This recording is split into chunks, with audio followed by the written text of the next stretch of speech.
que frequentam a praça mais democrática do Rio de Janeiro, apesar também das repressões históricas contra o direito de se manifestar, de ter opinião, de marcar a sua posição como ator da história. Eu só peguei esse microfone porque eu vi essa senhorinha com mais de 80 anos falando para a juventude. Mas ela falou na frente de muitos jovens que passam aqui e não entendem que essa casa aqui é uma casa que representa o povo. Nós votamos nos vereadores e eles vêm para cá. E eu fiquei muito emocionado, ela falando que acredita no Brasil. Todos nós acreditamos. Apesar de sabermos que, ciclicamente, nós damos um passo à frente e parece que a gente dá 2 passos atrás, socialmente falando.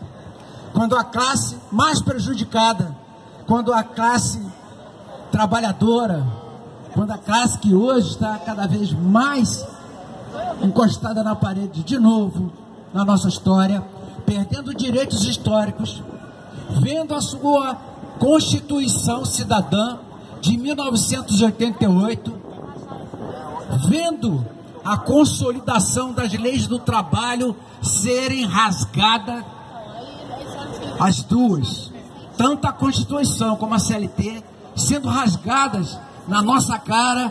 No entanto, passam e ninguém para ouvir, até mesmo para dar sua opinião, se for contrária. Eu estou falando como cidadão. Eu estou maravilhado que uma senhorinha como essa pare aqui para dizer que acredita no Brasil, que acredita no povo brasileiro. Eu fiquei muito emocionado, por isso que eu vim pegar esse microfone. E eu quero alertar a todos: não pensem que nós temos um futuro, pelo menos próximo, bom. Os trabalhadores estão ameaçados de perder definitivamente seus direitos de 13º, férias, garantia de emprego, direito cidadão, que nós sabemos que só há 2 facções na sociedade: aquela que representa a oligarquia, os poderosos, os grandes capitalistas, e nós, o povo trabalhador. E ontem teve uma passeata dos estudantes. Eu estava passando aqui, saindo do metrô, e eu vi um monte de estudantes, pararam lá em frente ao fórum, e eu fui acompanhando a juventude e ouvindo as falações. Eu fiquei assim, poxa, tem tantos jovens, mas eu vi que os jovens estavam organizados, e isso me satisfez de certa maneira. E foi um movimento lindo, porque eram meninos, eram meninas, e estavam lutando contra a perda do seu passe. O passe de ônibus que essa prefeitura estava tirando deles. Então eu fiquei maravilhado.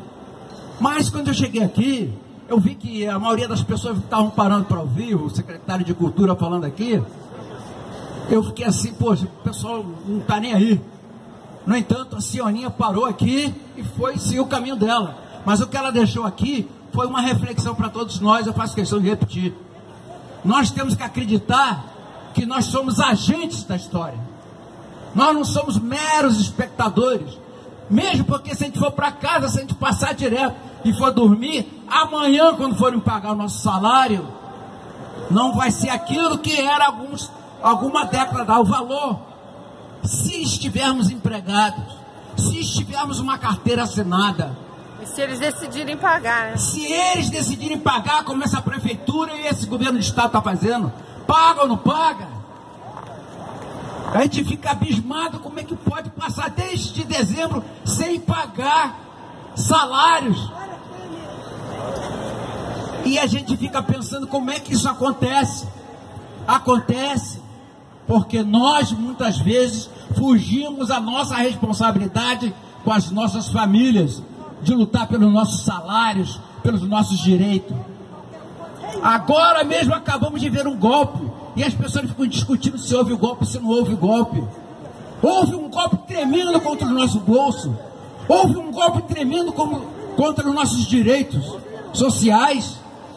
Houve um golpe tremendo porque querem acabar com a Previdência, colocando uma data limite que parece piada.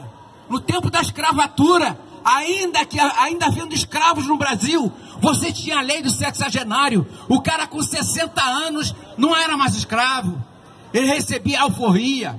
Agora nós temos que ir até os 65 anos trabalhando para ganhar uma merreca. E que futuro a gente vai ter? Enquanto isso, os bancos, os banqueiros e as grandes empresas cheias de corruptores corrompem toda a sociedade, corrompem a mídia que está do lado deles, porque um jornal nenhum se sustenta se não tiver a propaganda desses mesmos grupos capitalistas.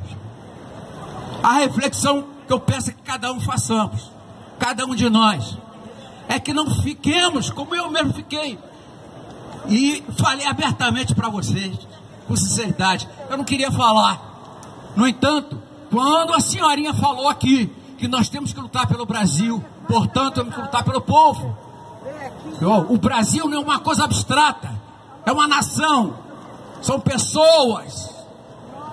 Nós sabemos como está o quadro da saúde, mas para que não digam que eu estou tomando partido, eu quero que vocês façam consultas, não à Fundação Getúlio Vargas, mas aos próprios índices internacionais. Consultem a Unesco, consultem o DINI, IDH, Índice de Desenvolvimento Humano, mas o DINI. Consulte para ver como o Brasil avançou nesses últimos 15 anos. É só constatar, porque não tem que discutir, porque não pertence a governo algum. Por isso que eu estou falando, não é consultar a Fundação Getúlio Vargas ou outras consultorias brasileiras, consulte as internacionais. E foi isso que fez com que o Lula, como disse a senhorinha aqui, como disse o secretário de Cultura, ele era recebido com respeito e carinho lá fora. Por quê? Porque tirou da pobreza e elevou um pouco, inseriu na classe média, mesmo na baixa classe média, uma quantidade inigualável nos últimos tempos no Brasil. Não há precedente da elevação do povo brasileiro pobre para uma classe um pouco mais acima, com alguns direitos. Quantos planos, quantos programas foram instalados por esses governos que vieram até agora? No entanto, nós sabemos que o governo Dilma, nos seus últimos 15 meses, estava sendo obstruído em tudo que ela mandava para o Congresso. E eles estavam dando um tiro no próprio pé para ir descansar em casa 1 mês, 2 meses. Que arrebentaram o país, quebraram a economia de vez e prometeram que iam resolver o nosso problema. Estão resolvendo como? Deixando de pagar em nível municipal, deixando de pagar a nível estadual, deixando de pagar a nível federal. Quem está no Brasil hoje sabe que há uma expectativa de que nós fiquemos desempregados por causa de uma recessão. Que se aumentar lá fora, nós somos claramente influenciados por ela. Há um responsável, há um grupo responsável por isso. E esse grupo começou dentro do PMDB, juntando-se ao PSDB. E quando alguém grita aqui, fora Temer, nós temos que gritar, fora Temer, vampiro, sugador do sangue do trabalhador. Porque as grandes empresas sonegam os impostos que deviam ir para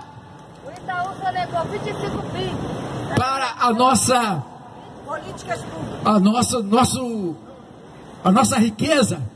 Eles deixam de pagar e cobram do trabalhador, com absurdamente, quem está na ativa do Estado aqui no Rio de Janeiro vai ter que dar 14% para pagar ao inativo. Quer dizer, ele vai sofrer um corte para passar para o outro. E o governo faz o que quer. Abandona a cultura, como está querendo fechar o Teatro Municipal. Está fazendo tanta. E nós passando aqui, alheios, como se isso não viesse nos pegar. Amanhã eles estarão atacando a classe média. Vão tirar o último que puderem da classe média, de quem estiver empregado.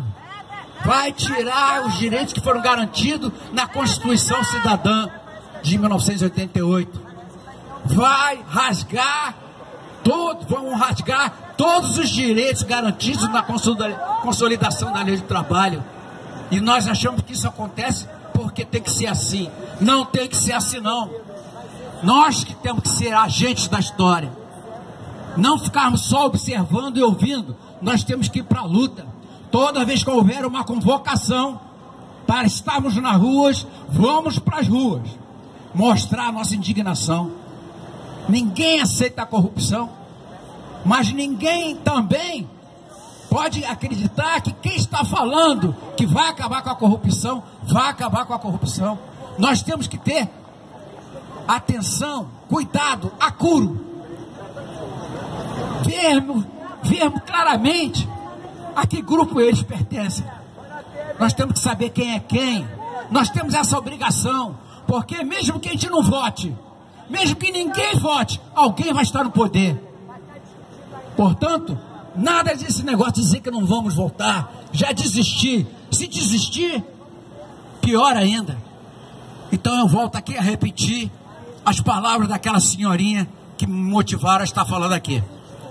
Achei maravilhoso dela dizer que acredita no Brasil, que acredita no povo brasileiro, porque nós somos assim, nós temos uma característica que parece que as coisas está tudo bem, quando não estão sendo rasgados nossos direitos, 13º, férias, e ninguém, e parece que não é com o bolso dele, parece que não tem que chegar em casa e pagar as contas, parece que estão falando de um outro país, parece que a crise é só lá na Grécia, parece que a crise é só lá na Espanha,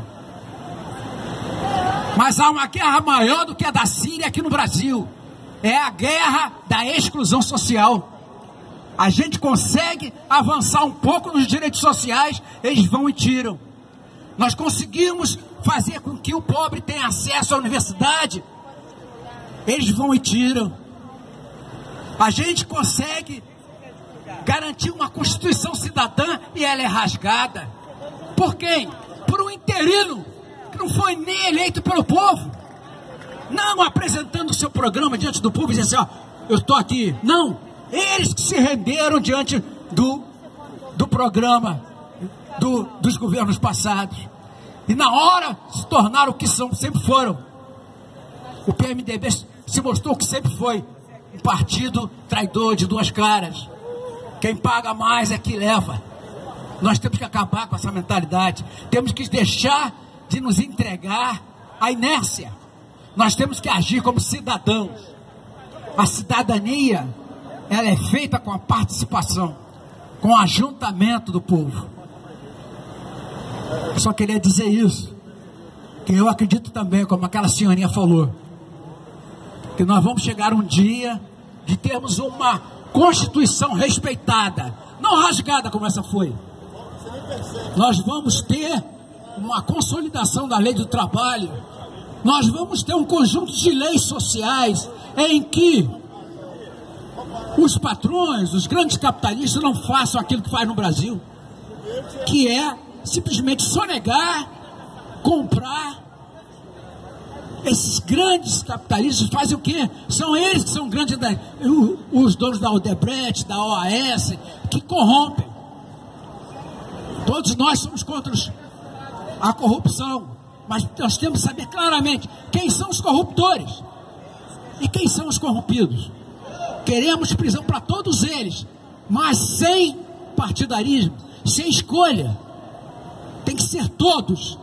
Enquanto não viermos todos, e viemos sempre um grupo sempre guardado, resguardado, não há justiça. E sem justiça não há democracia. Só isso que eu queria dizer a vocês. Obrigado.